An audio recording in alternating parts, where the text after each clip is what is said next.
meragukan, mempertanyakan adalah sumbernya wisdom, kebijaksanaan. Oke ya. Jadi bapaknya filosof modern ini bilang, kalau mau berfilsafat, rumus dasarnya yang pertama adalah ragukanlah, pertanyakanlah apapun.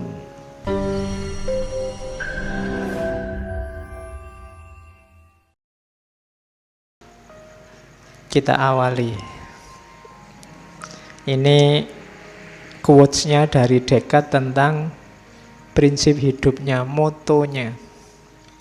Jadi katanya Descartes, I desire to live in peace and to continue the life I have begun under the motto, to live well you must live unseen. Ini motonya, padahal dia orang terkenal, orang masyhur, tapi motonya untuk hidup dengan baik, kamu harus hidup unseen, tidak dikenal. Kalau kamu dikenal orang, susah hidupmu. Jangan salah, mungkin banyak di antara kita yang cita-citanya jadi orang terkenal. Ingat-ingatlah, terkenal itu membuatmu sumpek, maka motonya Descartes itu, to live well you must live unseen. Must I advance. Saat aku terlindung, tertopengi, tidak ada yang tahu, aku berkembang sebagai diriku sendiri pastinya. Tapi kalau banyak orang itu kan kamu harus mencocokkan macam-macam. Mau ngaji ke sini aja kan ya harus membayangkan di sana situasinya kayak gimana. Aku harus berangkat jam berapa, pakai baju yang gimana, duduknya nanti kira-kira sebelah mana. Itu kan kamu menata macam-macam. Kenapa? Karena ada orang lain dan kamu dikenal. Apalagi di sini temanmu banyak, itu kan kamu mendadak juga, wah nanti ada dia yang cerewet, nanti ada dia yang terus kamu kan menata strategimu sendiri. Tapi kalau tidak ada yang kenal, santai saja. Hari ini 1-2 mungkin mahasiswa banyak yang kenal saya, itu kan aku jadi tidak bebas. Mbok saya maunya ke sini tuh ya pakai kaos oblong biasa saja, santai aja. Sambil sarungan kelekaran di sini ngobrol biasa, karepku kan ngono. Tapi kan tidak bisa. Karena kalau saya gitu, besok pagi mesti masuk WA, Facebook, terus populer di mana-mana sarungnya. Iya. Oke, tidak dikenal itu enak. Makanya tadi ada fase di hidupnya Descartes dia uzlah, menjauh, tidak dikenal. Bahkan nanti di beberapa buku ada yang menyebut jangan-jangan Descartes ini mata-mata. Karena bisa nyamar, bisa tidak dikenal orang. Meskipun kalau katanya Descartes sendiri, yo kepentingannya ilmu, refleksi. Bagi yang suka meditasi, suka refleksi, suka kontemplasi, gayanya Descartes bisa ditiru. Life unseen, tidak terlihat orang. Kalau kamu sedang sendirian, tidak ada orang kan kamu bebas. Mau ngapain aja boleh, mau joget-joget, mau dangdutan kan tidak apa-apa. Tapi kalau banyak orang kan kamu mikir-mikir. Itu motto. To live well you must live unseen, must I advance. Terus cuma hidup sendirian bukannya hidup tidak ngapa-ngapain atau melarikan diri. Kalau Descartes hidup berfilsafat. To live without philosophizing is in truth the same as keeping the eyes closed without attempting to open them. Hidup tanpa berfilsafat itu sebenarnya sama dengan terus-menerus menutup mata tanpa berusaha membukanya. Kamu itu punya mata, banyak hal indah di sekelilingmu, bukalah. Tapi kamu lebih milih menutup mata. Ya, kalau bahasa politiknya kamu milih status quo, pingin tetap kayak gini aja biar tidak berubah-berubah. Nanti kalau aku berpikir, kalau aku bernalar macam-macam, jangan-jangan kenyamananku ini terancam. Maka orang lebih milih tidak mikir, lebih milih sudah jalan seperti biasa saja. Itu kayak orang merem kalau basa Jawa nih. Jadi kamu biar aman itu merem, kayak burung onta kalau dikejar musuh, biar tidak ketahuan kepalanya yang dimasukkan dalam pasir, padahal badannya besar kelihatan dari luar. Ketika kepalanya masuk dalam pasir, dia merasa aman. Padahal bahaya yang sebenarnya mungkin justru mengancam. Tapi kamu tidak tahu, kamu aman. Kayak kamu nonton film horor itu loh. Begitu hantunya keluar, kamu kan merem.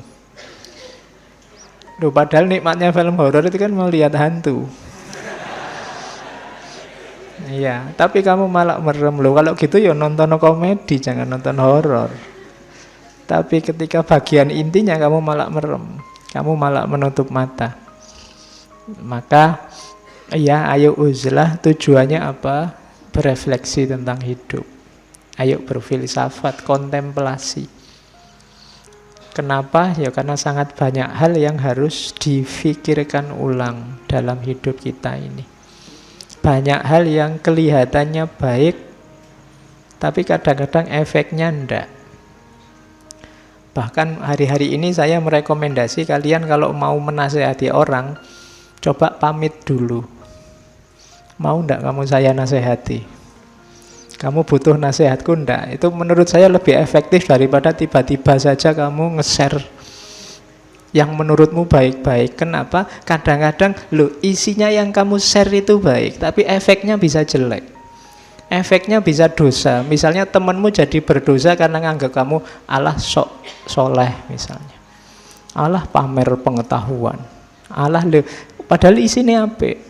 Tapi keluarnya efeknya malah jelek. Yang lahir malah dosa. Temenmu malah emangnya cuma kamu yang ngerti yang baik-baik itu. Aku yang ngerti. Dia malah jelek. Makanya pamitlah dulu. Kadang-kadang hasilnya kan malah debat gegeran. Tadi baik loh ya mau ngasih nasihat, keluarnya gegeran. Saya tidak tahu sekarang di mana-mana tiap kali ada postingan komentarnya mesti gegeran. Tentang apa saja, wong yo biasa-biasa tentang sepak bola saja ya komentarnya gegeran. Tentang apa saja gegeran. Jangan salah kalau pakai bahasanya Ghazali, apa yang kamu biasakan itu akan membentuk karaktermu. Meskipun mungkin awalnya iseng. Banyak kan mungkin di antara kalian ngomentari apa, mancing isu aja biar rame kan gitu kadang-kadang. Tapi jangan salah, kalau terus-terusan begitu akan jadi watakmu, watak polemik, watak gegeran. Kalau itu jadi watak, kalau teori psikologi lama itu kan lama-lama terinternalisasi, dia berpengaruh pada struktur bahkan ke DNA-mu. Kalau DNA-mu polemik, besok kamu mewariskan itu pada anak turunmu. Jadi anak turunmu ya senengannya gegeran. Dipancing sidik ngamuk, kenapa? Warisannya bapak. Kalau ada rame-rame seneng, kalau sepi sumpek, rame gegeran. Maka hati-hati ya, jangan dibiasakan yang menurutmu tidak baik, tidak penting, tidak ada gunanya, jangan dihabitkan, jangan dijadikan kebiasaan, karena itu terinternalisasi dalam dirimu. Loh, yang kayak gini-gini itu namanya philosophizing, berefleksi tentang hidup. Ternyata tidak semua yang kelihatannya baik itu efeknya, pengaruhnya juga baik. Oke, itu contohnya. Makanya to life without philosophizing is in truth the same as keeping the eyes closed. Jangan merem. Jangan merem itu kan kayak orang tidak mau tahu, tidak mau peduli. Pokoknya menurutku yang baik dan benar ya ini. Jangan begitu. Kamu punya mata, kamu punya akal. Buka matamu, jernihkan akalmu. Oke, itu yang kedua. Jadi yang pertama tadi ada prinsip jangan terlibat terlalu banyak di dunia ramai, ayo berfilsafat.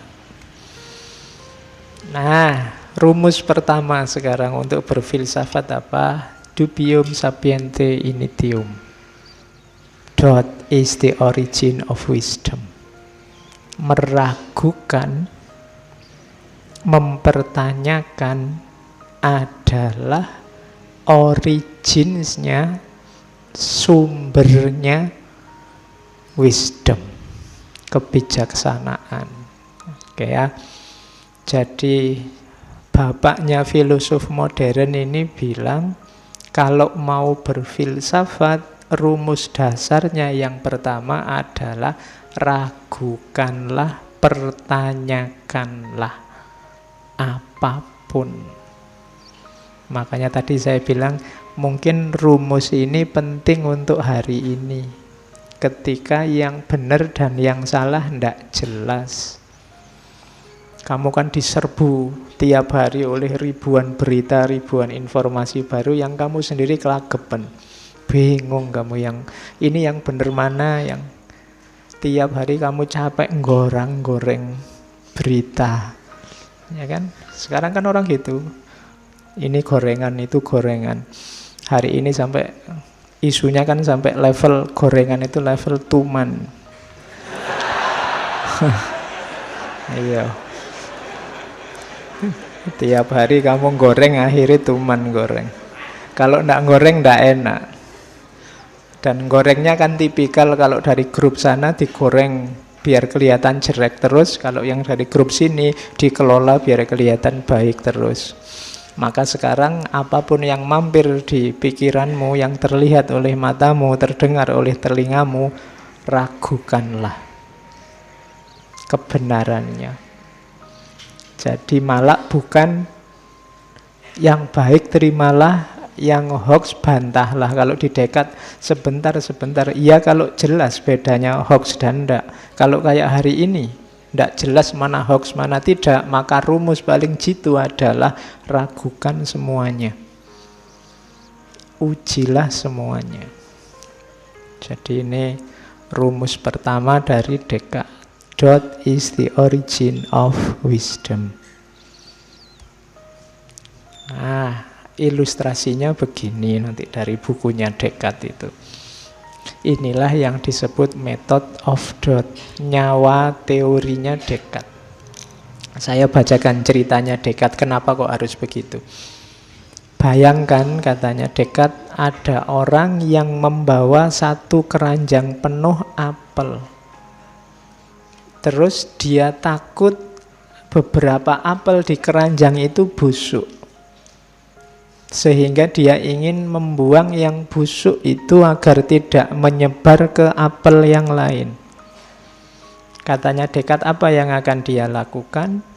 Bukankah dia akan mengeluarkan semua isi keranjang?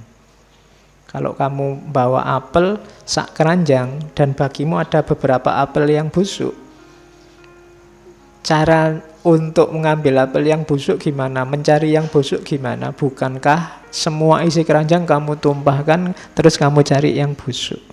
Selanjutnya, bukankah ia akan mengamati setiap apelnya, lalu mengembalikan ke dalam keranjang apel yang masih bagus dan meninggalkan apel yang busuk?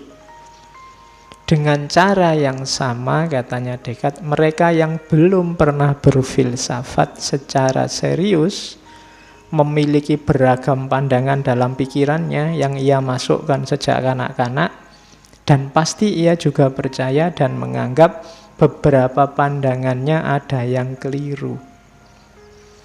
Kita kan sejak kecil dijejali mungkin jutaan informasi, kamu punya banyak sekali pendapat. Kalau saya tanya, yang ada di kepalamu itu bagus semua, benar semua, baik semua, atau ada yang jelek, ada yang tidak benar? Pasti kamu akan jawab, ya ada Pak, 1-2 yang jelek, 1-2 yang tidak benar. Berarti apa? Ya kayak apel dalam keranjang tadi. Kalau kamu berusaha memisahkan pandangan yang salah agar tidak mengacaukan pikirannya orang lain, cara terbaik yang dapat ia lakukan adalah menolak semua yang ia anggap benar sebagai belum pasti atau salah, lalu ia telaah satu-satu dan akhirnya mengambil semua yang terbukti benar dan tidak diragukan lagi. Berarti caranya apa? Kayak apel tadi ditumpahkan semua, dipilih mana yang busuk, mana yang baik. Pikiranmu juga begitu, karena menurutmu ada beberapa yang salah, keliru, katanya Descartes, ya sudah, tumpahkan semua sekarang. Ya tumpahkan itu bukan berarti dibuang. Pikiran bukan materi yang bisa dibuang, tapi berarti apa? Uji semua. Kenapa? Karena kayak apel busuk itu kan nular. Pikiran yang baik jejer pikiran yang jelek, itu kemungkinan besar yang tertulari yang baik jadi jelek. Isi pikiranmu bagus-bagus tapi ada 1-2 yang rusak. Itu yang rusak ini biasanya yang mempengaruhi yang bagus. Maka sortirlah. Biar yang ada di kepala kita ini yang mantep-mantep saja, yang pasti-pasti benar saja. Dari situlah metode ini namanya method of doubt. Metode meragukan. Oke, cuma untuk bisa begini butuh pemberani. Tidak sembarangan orang berani semacam ini. Karena orang biasanya sudah terikat oleh kebenaran yang dia anggap pasti dalam hidupnya. Itu yang menurut saya sering jadi problem hari ini. Orang tidak berani menguji kebenarannya. Loh, yang diuji itu bukan yang salah, yang benar ini juga harus diuji. Makanya katanya Socrates, hidup yang tidak diuji itu hidup yang tidak ada artinya. An unexamined life is not worth living. Hidupmu tidak ada harganya kalau tidak diuji. Ketika kebenaran hidupmu tidak kamu uji, itu artinya kamu tidak paham tentang terhadap kebenaran itu. Setelah diuji, kamu kan tahu, oh ini memang benar. Ketika belum kamu uji, itu berarti sebelumnya kamu hanya ikut-ikutan saja. Jadi, yang pertama, method of doubt. Ragukan semuanya, tidak satu-satu. Oke. Terus caranya gimana kemudian, Pak? Milih yang benar, mana yang busuk, sampai ke yang pasti benar. Ini epistemologinya Descartes, nanti yang dikenal dengan 4 aturan, 4 rules. 4 aturan berpikir. Kalau ini rumus-rumus generalnya, rumus umumnya. Yang pertama, jangan percaya apapun sampai terbukti kebenarannya. Ini yang nyawanya meragukan tadi. Caranya membuktikan kebenarannya gimana? Ya diuji. Cara mengujinya gimana? Yang pertama, analisislah setiap masalah dengan memilah semua bagiannya. Contohnya apa? Teh ini ada tehnya, ada tempatnya, ada tutupnya, ada tatakannya, ada dia diletakkan di mana, hubungannya sama saya, hubungannya sama kalian, kapan dia dikeluarkan, kapan nanti diambil lagi. Ini kan unsur-unsur yang ada hubungannya dengan teh ini. Kamu pilah-pilah semua, itu namanya analisis. Bagi yang nulis skripsi, nulis tesis, ketika ada perintah analisis lah, atau saya pakai metode analisis, Pak, itu berarti apa? Kamu keluarkan semua variabelnya, terus kamu lacak hubungan-hubungannya. Mikrofon ini ada tatakannya, ada tiangnya, ada pendolnya, ada... Ini kan variabel-variabelnya. Ini gunanya apa, tiangnya gunanya apa, kemudian tempatnya suara gunanya apa. Ini kan unsur-unsurnya. Terus hubungannya tiang dengan tempatnya suara, tiang dengan tatakan, dan seterusnya. Itu namanya dianalisis. Ketika kamu dapat satu pernyataan misalnya, coba cek pernyataan ini tentang apa, unsurnya apa saja. Baik itu politik, budaya, sosial, ekonomi, coba cek variabel-variabelnya. Kalau sudah lacak kemungkinan-kemungkinan dari masalah itu. Oh ini mungkin maksudnya A. Oh ini mungkin maksudnya B. Oh ini mungkin maksudnya C. Ini kemungkinan-kemungkinan. Orang ini tiba-tiba jam 12 malam kok WA terus tanya sudah tidur apa belum. Misalnya, itu kan masalah. Iya. Loh, pertama analisis variabelnya. Ini yang ngirim dia, kenal baru sebulan, rumahnya jauh di sana. Terus itu dianalisis. Terus kemungkinan-kemungkinan. Yang pertama mungkin iseng. Mungkin dia lagi nganggur malam-malam gini. Yang kedua mungkin dia sedang punya kuota bonus yang baru eman-eman kalau nggak dihabiskan. Yang ketiga ini kemungkinan-kemungkinan. Cari yang paling masuk akal. Jadi identifikasi kemungkinan-kemungkinan, terus biasanya setiap masalah itu ada, katakan variabelnya banyak. Selesaikan satu demi satu variabel itu. Temukan step by step yang mulai yang paling mudah sampai yang paling sukar. Oh ini yang jelas aku kenal dia. Kemudian apakah dia senang apa enggak, itu langkah selanjutnya. Terus WA-nya ini maksudnya apa. Jadi yang paling mudah sampai yang paling sukar. Diurut, selesaikan satu-satu. Jadi kalau ada masalah, cara menyelesaikannya level. Itu metode yang ditawarkan oleh Descartes. Ini nanti menginspirasi lahirnya metode ilmiah penelitian-penelitian di dunia modern. Jadi ini basisnya nanti yang kita kenal sebagai metode ilmiah. Jadi ragukan segalanya dulu, jangan kesusu percaya, analisislah, ukur kemungkinan-kemungkinan. Ya kemungkinan-kemungkinan itu kan nanti kalau di penelitian jadi namanya hipotesis. Terus temukan step by step-nya. Ini kan nanti metode penelitian. Jadi disinilah sumbernya nanti gagasannya Descartes ini menginspirasi lahirnya filsafat modern. Oke, nah terus Descartes dengan gagasan-gagasannya nanti dikenal, memperkenalkan aliran namanya rasionalisme. Rasionalisme itu gampangnya definisinya adalah pengetahuan yang bisa dipercaya, itu pengetahuan yang sumbernya adalah rasio atau akal. Kok ndak panca indera? Kalau sebelumnya versinya Aristotelian ini realisme, sumbernya pengetahuan itu realitas, empiris, kenyataan. Tapi katanya Descartes enggak.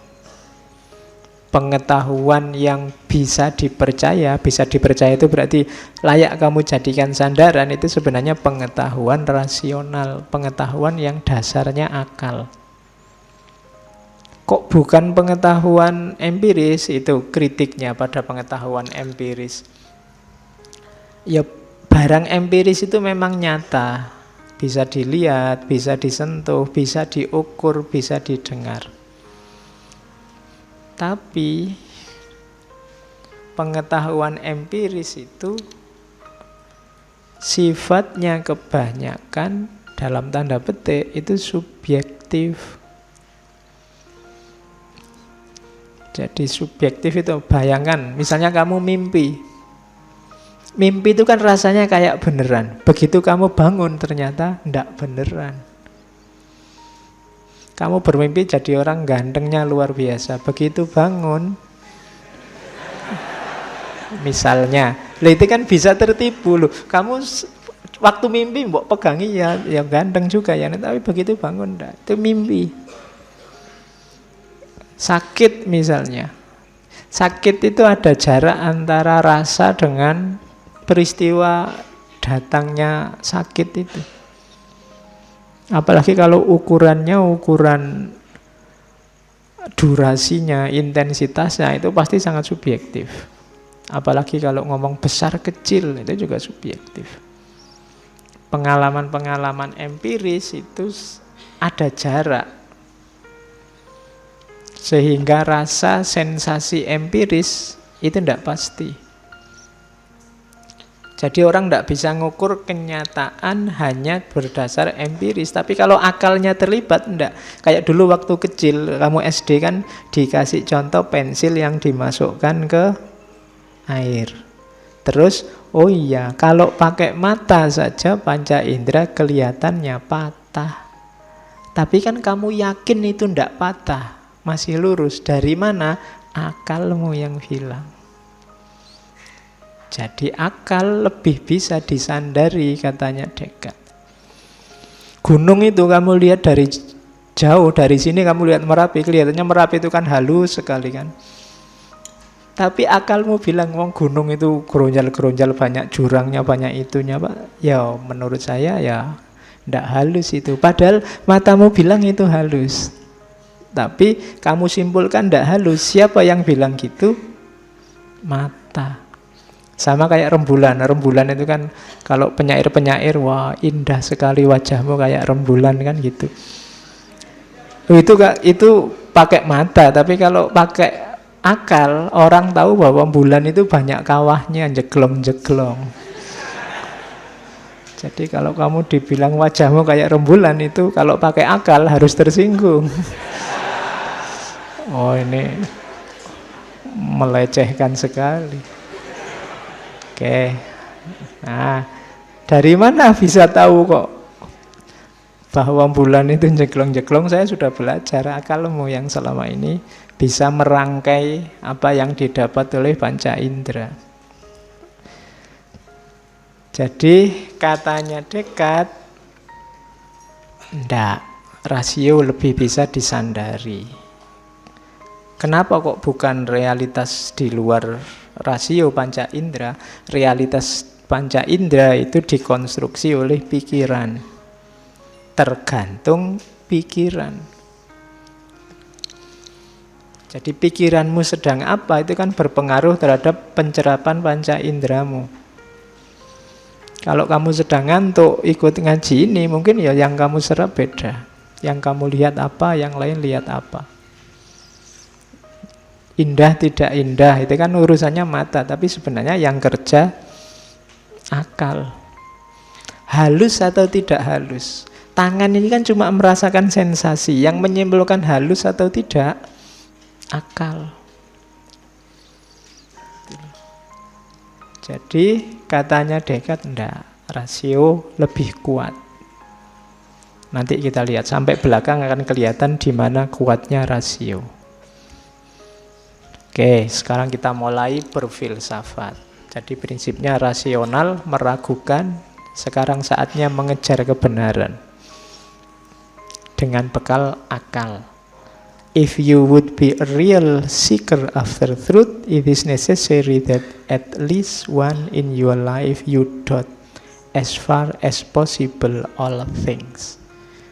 Kalau engkau ingin jadi pencari kebenaran yang sejati, maka seharusnya setidaknya sekali dalam hidupmu engkau ragukan segala sesuatu sejauh engkau mampu. Rumusnya ini, ragukan segala sesuatu sejauh engkau mampu. Sak kuatmu wis, coba kamu analisis semua hal dalam hidupmu, coba kamu uji, kamu ragukan. Dari situ nanti kuncinya kamu menemukan kebenaran. Jadi tidak boleh manut saja, tidak boleh ikut saja, kejar sendiri kebenaranmu. Karena kadang-kadang mungkin kebenaran versi mereka tidak selalu cocok dengan kebenaran versimu. Kejar itu kebenaran. Mulailah nanti yang dilakukan oleh Descartes di tulisannya. Kalau ini argumen meditasi yang pertama dari bukunya Descartes. dream argument. Semuanya diragukan, termasuk paling dasar, termasuk hidup ini. Hidup ini nyata atau tidak? Yang pertama dijadikan argumen oleh Descartes adalah mimpi. Katanya Descartes, aku sering merasakan banyak hal sama persis seperti yang aku rasakan dalam mimpi. Tidak ada tanda pasti untuk membedakan mimpi atau sadar. Pertanyaannya, apa jaminannya bahwa detik ini kita tidak sedang mimpi? Toh waktu kamu mimpi kan kamu kayak biasa gini merasa, ya ini sedang ngaji, jangan-jangan ini mimpi.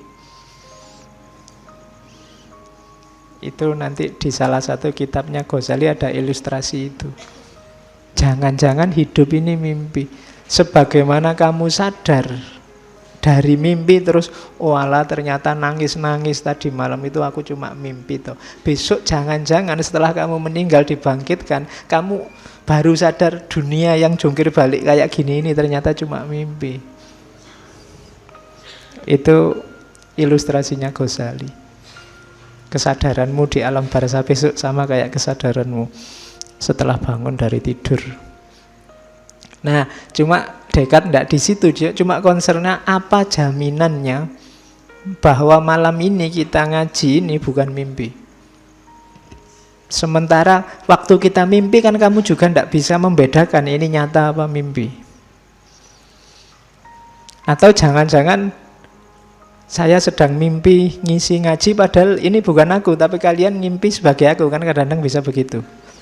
Kamu kan kadang mimpi jadi orang lain, mimpi jadi siapa, melakukan apa. Jadi mungkin kamu mimpi sebagai Jokowi terus kamu gayamu kayak presiden, lu cuma mimpi.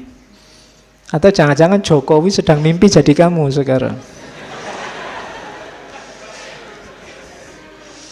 Jadi sebenarnya yang di depanku ini bukan kamu, tapi Jokowi, cuma dia sedang mimpi jadi kamu. Cuma kamu tidak sadar. Bisa begitu. Ya kalau di bukunya ada ilustrasi dream argument itu, ini kupu-kupu yang mimpi jadi manusia atau manusia yang mimpi jadi kupu-kupu, itu susah dibedakan. Ya mungkin kamu pernah mimpi bisa terbang jadi kayak burung, itu kan, itu burung yang mimpi jadi manusia apa manusia yang mimpi jadi burung. Itu susah dibedakan, itu namanya dream argument. Mempertanyakan dasar realitas hidup ini. Jadi ternyata bahkan hidup kita yang paling nyata bisa dipertanyakan. Apa iya? Kamu sudah bela-belain tawuran, bela-belain bikin berita bohong, bela-belain capek bikin hoax setiap hari, alah ternyata mimpi. Ternyata kita hari ini sedang mimpi, tidak serius. Nah, itu serangan pertama, serangan meditasi pertama dari René Descartes. Apa sih buktinya bahwa hidup kita ini nyata? Ya rasanya nyata Pak, apa-apa saya alami persis, saya haus ya minum, lapar ya makan, tidur. Loh, padahal dalam mimpi ya persis begitu. Kamu ya ada laparnya, ada hausnya, ada pengen ke WC juga, nanti kalau pipis terus jadinya ngompol itu kan. Tapi persis itu, kamu tidak bisa membedakan. Makanya kalau ngalami yang sangat seneng apa tidak seneng kan terus coba dicubit, jangan-jangan mimpi. Ya kalau saya tidak usah dicubit, nanti kalau bangun beneran kan tidak enak. Mimpi apa ya aku siang ini kok dapat rezeki luar biasa. Coba dicubit, tidak usah dicubit, nanti kalau bangun beneran hilang rezekinya. Cuma tidak bisa membedakan kamu antara mimpi dan tidak mimpi. Jadi argumen pertama dari Descartes itu dream argument. Terus argumen kedua untuk menggugat realitas, namanya deceiving God argument dan evil demon argument. Jangan salah, Descartes ini sangat religius. Ya, dia percaya Tuhan dengan gaya dan argumennya sendiri. Katanya Descartes, kita akan percaya ada Tuhan yang maha kuasa. Dengan kekuasaannya, Allah bisa membuat kita tertipu loh. Tuhan bisa membuat kita tertipu. Bahkan tentang pengetahuan-pengetahuan matematis yang sangat jelas. Kita mungkin keliru. Kan ada doanya itu kan, makanya kita berdoa arinal haqqo haqqo. Allah bisa yang benar itu ditampakkan jadi salah, atau sebaliknya salah jadi benar. Yang nyata jadi semu, yang semu jadi nyata. Kan kita percaya begitu. Apa jaminannya bahwa yang kita anggap nyata dan benar hari ini sebenarnya tidak atas kuasanya Allah? Kamu tidak bisa jawab mesti, katanya Descartes. Jadi kalau kamu percaya Allah berarti lebih rumit lagi. Tidak ada jaminan bahwa yang kamu lihat, kamu rasakan, kamu indra hari ini itu persis apa adanya seperti yang kamu lihat dan kamu rasakan. Seandainya kamu jawab, tidak mungkin Pak Allah begitu, masa Allah mau bikin trik misalnya. Oke deh kalau bukan Allah, kamu percaya setan kan? Nah, itu evil demon. Setan kan bisa menggelincirkanmu. Yang benar, yang nyata jadi seolah-olah baik dan jadi seolah-olah jelek dan fiktif. Itu gayanya setan kan bisa begitu, menggelincirkan. Apa jaminannya bahwa hari ini kamu tidak sedang tergelincir?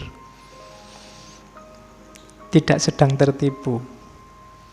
Ya makanya kayak tadi ya, jangan lupa doa arinal haqqo haqqo itu.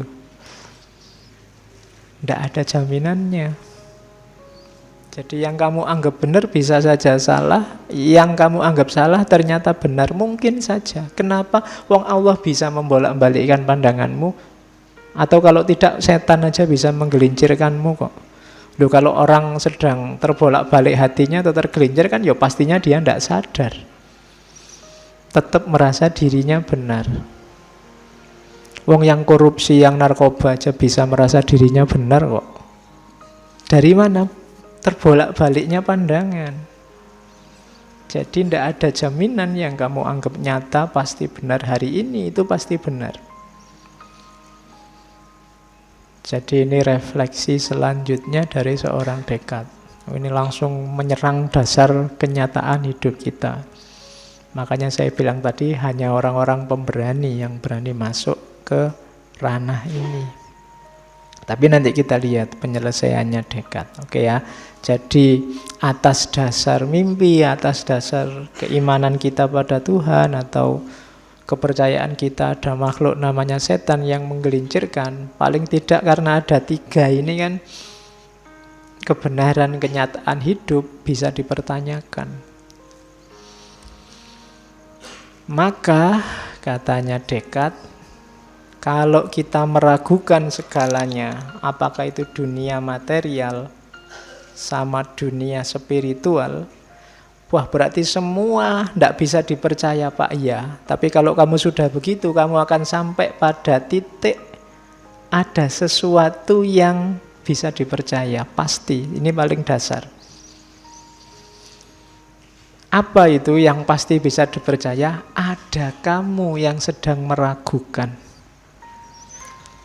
Itu pasti. Tadi kan semua kamu ragukan. Nah, ada yang pasti, kamu yang sedang meragukan ini pasti ada. Dasarnya itu. Berarti apa? Oh, sekarang kita punya landasan dari semua kebenaran tadi. Seandainya semua kita ragukan, masih ada satu hal yang pasti, yaitu kita yang sedang meragukan. Kita yang sedang berpikir tentang kebenaran tadi. Ini pasti ada, berarti pasti benar. I think, I doubt, aku yang meragukan, aku yang berpikir, menunjukkan dia pasti ada. Wong yang berpikir tadi tentang Tuhan kah, tentang mimpi kan, berarti kan ada yang sedang berpikir. Berarti ini pasti ada. Aku yang berpikir ini pasti ada. Nah, karena pemikiran pasti ada, berarti aku juga pasti ada. Aku yang berpikir juga ada. Nah, dari situ keluarlah ada gium yang sangat terkenal dari Descartes bahwa I think therefore I am, cogito ergo sum, sepong dong sesuai. Jadi aku berpikir berarti aku ada. Seandainya semua hal tadi kita ragukan termasuk kenyataan hidup, masih ada satu yang pasti, yaitu aku yang sedang berpikir. Kalau ini tidak bisa dibantah. Kalau ini dibantah, lah tadi yang meragukan mimpi, meragukan Tuhan, setan, dan macam-macam tadi siapa kalau bukan kita? Kenapa? Keraguan itu kan ada tadi. Berarti yang meragukan juga ada. Jadi aku berpikir, maka aku ada. Jadi awal mulanya di situ. Jadi ini dasar refleksi. Ini titik awal, bukan puncaknya. Titik awal untuk berefleksi berarti I think dan I don't. Aku berpikir dan aku yang meragukan. Terus, nah, dari situ nanti muncul turunannya. Jangan salah, aku berpikir maka aku ada. Itu nanti masih ada selanjutnya, efeknya, kesimpulan logis selanjutnya dari aku yang berpikir. Oke. Pertanyaannya selanjutnya kan, dari mana kok tiba-tiba ada aku yang berpikir? Asal-usulnya kok aku bisa berpikir tadi dari mana? Kemampuan berpikir itu dari mana? Pertanyaannya kan itu. Jawabannya Descartes, disitulah nanti ada namanya innate ideas. Kita itu lahir, di kepala kita ada gagasan-gagasan bawaan. Jadi kita lahir itu ndak blank. Ada kemampuan-kemampuan, ide-ide bawaan, antara lain bahwa kita bisa berpikir. Jadi manusia itu kan pasti dia bisa berpikir, itu bawaan sudah. Tidak harus kuliah filsafat, tidak harus kuliah logika, tidak harus belajar ilmu mantek. Manusia yang waras itu pasti bisa berpikir. Jadi tidak usah takut kamu, Pak, akal saya sehat tidak ya Pak? Tidak, mesti sehat, ojo khawatir. Asal kamu waras, itu fitrah, innate ideas, bawaan. Ya meskipun nanti terkontaminasi macam-macam dalam perkembangannya, tapi kamu membawa kualitas bawaan bahwa kamu bisa berpikir. Nah, kebisaan kita berpikir yang itu bawaan ada implikasi selanjutnya. Yang ini juga akhirnya sifatnya innate. Yang kedua adalah keluasan. Yang ketiga adalah Tuhan. Keluasan itu nanti lahirnya adalah dunia materi. Kenapa kok disebut keluasan? Ya, dunia materi itu bisa ditangkap dengan aktivitasmu berpikir, meluas keluar. Berpikir itu kan selalu ada objek yang dipikir. Nah, objek yang dipikir itu ya biasanya dunia materi. Maka keluasan pasti ada. Yang ketiga, Tuhan. Loh kok ujuk-ujuk nyampe ke Tuhan, Pak? Dengan orang berpikir, kalau di bukunya Descartes itu, orang sadar bahwa selama ini dia belum sempurna. Berpikir, menemukan kebenaran, terus lebih sempurna. Tapi kan besok semakin berkembang pikiranmu, tambah sempurna lagi. Tapi kan masih belum juga sempurna. Wong kita manusia terbatas, tapi kita merasa mentok, besok nambah ilmu lagi, lebih sempurna lagi, terus gitu. Maka secara logis pasti ada puncaknya kesempurnaan itu. Nah, dari situ ketemulah gagasan tentang Tuhan. Jadi ringkesnya berarti apa? Paling tidak ada 3 kepastian. Aku yang berpikir, keluasan yang difikirkan, dan yang ketiga Tuhan sebagai puncaknya pemikiran dalam tanda petik.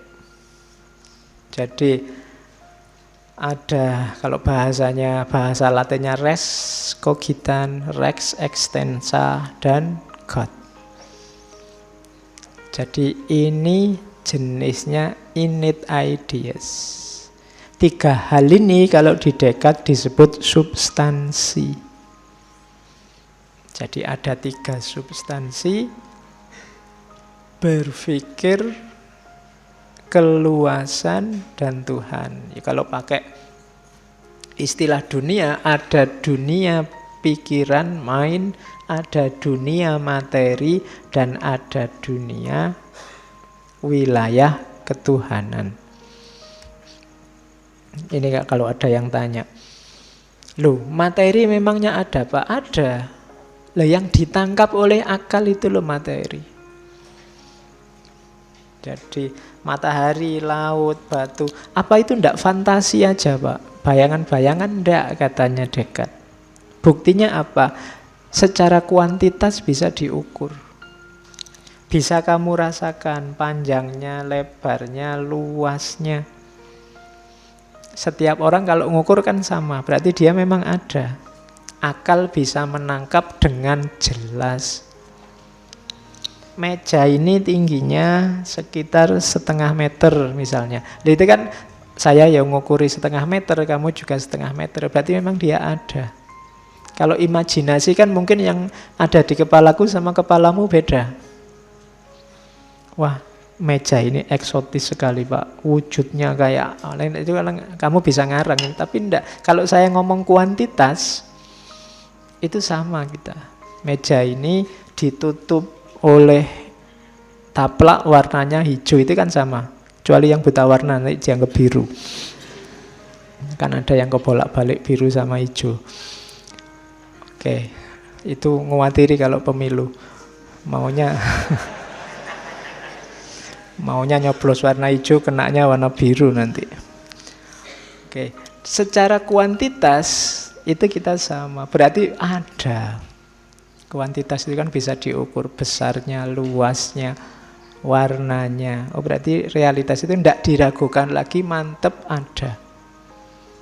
Dari mana kesimpulan itu? Ya pikiran yang menyimpulkan. Kuncinya tadi kan semua di pikiran, makanya disebut rasionalisme. Berarti aku berpikir itu pasti, realitas juga pasti. Nah, jadi argumennya ini, argumen kuantitas kalau realitas. Ada lagi satu lagi yang pasti, Tuhan. Jadi Tuhan juga pasti. Kayak tadi loh, di kepala kita disimpulkan pasti ada yang maha sempurna. Kenapa? Yo kita tadi kan tidak sempurna jadi sempurna, tidak sempurna jadi sempurna. Pasti ada puncaknya, tidak mungkin tidak ada batasnya. Nah, cuma katanya Descartes, gagasan bahwa ada yang sempurna itu pasti tidak dari manusia sendiri. Kenapa? Karena manusia itu tidak sempurna. Pasti adanya dari Tuhan. Jadi Tuhan itu pasti ada. Argumennya namanya argumen ontologi. Ini balik ke ngaji yang dulu ya. Argumen ontologi itu menyimpulkan Tuhan pasti ada dengan akal saja. Biasanya orang menyimpulkan Tuhan ada itulah, lihatlah alam semesta ini, lihatlah keteraturannya, lihatlah kan gitu. Tapi dengan akal saja bisa. Jadi dengan akal itu gini loh. Tuhan itu kan maha diasumsikan maha bijaksana, maha tahu, maha kuasa, pokoknya maha segalanya. Maha itu kan puncaknya. Nah, sesuatu tidak bisa disebut maha kalau dia tidak ada. Gitu loh. Kalau Tuhan itu kita simpulkan punya banyak sifat maha, berarti dia pasti ada. Kenapa? Wong dia maha kok. Masa maha ndak ada? Dia maha kuasa, tapi Tuhannya ndak ada kan? Ndak mungkin. Kalau dia maha pasti ada. Kalau dia kamu sebut maha tahu, dia pasti ada. Kalau kita kan cuma sekedar tahu. Kalau Tuhan maha tahu. Karena dia maha tahu, pasti dia ada. Kalau ndak ada, ndak mungkin bisa disebut maha tahu. Ini kan kesimpulan pakai akal saja. Kalau kita sebut dia maha kuasa, ya pasti dia ada. Masa maha kuasa dia ndak ada? Sama kayak kamu ditanya gini loh. Kamu nyari pacar yang cirinya gimana? Oh, saya nyari yang cantik, kulitnya putih, rambutnya panjang misalnya kan. Terus, kalau saya nggak nyari yang gitu, saya nyari yang ada saja misalnya. Ya, loh, ini jawabannya kayak cerdas, tapi sebenarnya tidak. Ya, kalau tadi sudah ngomong kriteria, ya mestinya sudah ada. Ya ada itu nggak perlu disebut. Kalau sudah cantik, rambutnya panjang, kulitnya putih, ya mesti aja ada. Harusnya sesuatu yang ada. Kok dadak tanya lagi, ya berarti logikanya perlu diperbaiki. Ya pastinya ada. Ya terkecuali kamu membantahnya yang ada, atau ya mungkin kamu membantahnya beda. Ya yang mau saja Pak. Oh ya wis. Jadi cantik, kulitnya putih, rambutnya panjang dan mau. Nah, kalau ini masuk akal. Ya. Tapi kalau dan ada itu malah tidak sinkron secara logis. Kamu sudah ngomong kriteria kok masih dibahas adanya. Nah, Tuhan juga begitu. Kamu sudah ngomong ciri-ciri, bahkan dia puncaknya segalanya, masa tidak ada? Secara logis ya pastinya ada. Argumen semacam ini namanya argumen ontologis. Membuktikan Tuhan hanya dengan dasar logika saja. Jadi pakai logika saja, ya kesimpulannya Tuhan pasti ada. Oke. Jadi engkau yang berpikir itu pasti ada, realitas sekelilingmu juga pasti ada, dan Tuhan juga pasti ada. Nah, ini dasar substansi untuk kamu melakukan refleksi selanjutnya. Ayo berpikir selanjutnya. Berarti apa? Sudah mulai ketemu, kita punya 3 hal yang pasti benar, pasti ada. Oke. Ini cara berpikir filosofis itu begitu, dirinci sampai paling dasar, kemudian dicari unsurnya satu-satu, diuji benar sampai pasti yakin benar, baru melangkah ke jenjang selanjutnya. Terus, nah akhirnya terus masuklah ke gagasannya yang sangat terkenal, namanya dualisme. Sebenarnya di antara semua yang paling unik itu manusia, katanya Descartes. Manusia itu punya 2 unsur sekaligus. Dia res extensa juga punya, res cogitan juga punya. Manusia itu ada materinya, ada mainnya. Jadi pemikiran sadarnya. Hewan kan juga punya, katanya Descartes enggak. Hewan itu enggak punya kesadaran tentang dirinya. Jadi hewan itu mekanis saja. Kalau manusia, tubuhnya yang res extensa itu mekanis kayak mesin. Tapi jiwanya tidak. Mainnya tidak. Ya karena dia rasionalis, pikiran mempengaruhi tubuh. Meskipun nanti tubuh sedikit-sedikit juga tubuh juga sedikit-sedikit mempengaruhi pikiran. Tapi manusia itu kombinasi antara mental dan material. Ini yang disebut dualisme. Jadi manusia itu kayak mesin tubuhnya. Sama kayak hewan tubuhnya, yang membedakan apa? Mainnya. Jadi oleh karena itu katanya Descartes, perhatikan bahwa yang mekanis punya hukum sendiri, yang main punya hukum sendiri. Yang mekanis ya ada hukum-hukum, kalau kita menyebutnya sunnatullah. Alam materi itu ada sunnatullahnya. Makanya kerja Tuhan, kalau dalam gagasan-gagasan filsafat barat termasuk Descartes, itu dianalogikan kayak tukang buat jam. Tuhan itu kayak clockmaker. Jadi clockmaker itu tukang buat jam, itu bikin jam. Jamnya sudah berputar sendiri, nggak usah yang bikin jam ikut muter terus. Nanti kamu susah beli arloji sama yang jual. Jadi dia sudah ada hukumnya, muter sendiri, sudah selesai. Alam semesta juga begitu. Oleh Allah diciptakan, oleh Tuhan diciptakan, terus dikasih hukum di dalamnya. Dia mekanis, sudah jalan dengan sendirinya. Ada rumus-rumusnya yang kita sebut sunnatullah. Kamu tidak usah tanya, lihat sekarang Tuhan itu ngapain Pak kalau sudah ada hukumnya. Ya, urusannya Tuhan sendiri, dia ngapain sekarang. Yang jelas alam semesta ada hukum-hukumnya. Ya nanti agak beda dengan teologi kita. Tapi itu yang dikenal pandangan bahwa Tuhan itu the clockmaker. Ya silahkan kamu pedomani sunnatullah ini. Itu kan maunya Descartes. Alam ini ada rumusnya. Itu yang dikejar-kejar barat, melahirkan perkembangan sains yang luar biasa. Itu berlaku untuk res extensa, untuk alam materi yang mekanis. Berlaku buat manusia, ya, tapi aspek materinya, fisiknya. Fisikmu itu mekanis, ada rumusnya, ada sunnatullahnya. Kalau kamu kena virus, ya pilek. Habis kehujanan, ya bersin-bersin. Itu sudah ada rumusnya. Gitu loh. Pedomani itu. Nah, cuma yang mengendalikan, yang materi tadi, kalau di manusia itu mainnya. Yang mendorong, menggerakkan, mengatur segalanya, itu dimensi jiwanya, akalnya tadi. Karena manusia makhluk dua dimensi. Dia res materi, juga res kognisi.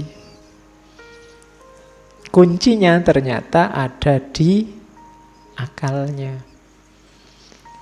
Ini agak beda dengan pandangan-pandangan ketuhanan sebelumnya. Kalau sebelum Descartes, era-era abad tengah, semuanya kan skenarionya Tuhan, yang menggerakkan manusia Tuhan. Sekarang jadinya sunnatullah, tapi khusus untuk manusia. Manusia ini yang satu-satunya makhluk berpikir, punya main, dia yang mengontrol dirinya lewat mainnya, lewat akalnya. Badanmu itu mesin, supirnya akalmu. Gampang-gampangannya gitu. Jadi kuncinya ada di akalmu nanti. Makanya kalau katanya Descartes, akal bisa sangat berpengaruh pada badan, tapi badan juga bisa berpengaruh tapi pada akal, tapi tidak sebanyak akal pada badan. Badanmu bisa sakit tapi semangatmu masih tangguh itu. Bisa begitu. Ya meskipun serba sedikit, kalau kamu sedang sakit, pikiranmu tidak bisa jernih, bisa juga begitu, tapi tidak sebanyak akal.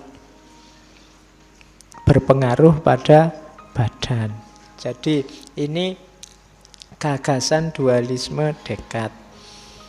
Oke, ya meskipun itu di beberapa bagian tulisannya, Descartes menyebut ada 3 nafsu yang harus ditaklukkan agar bisa menaklukkan, mengontrol badanmu dengan sehat.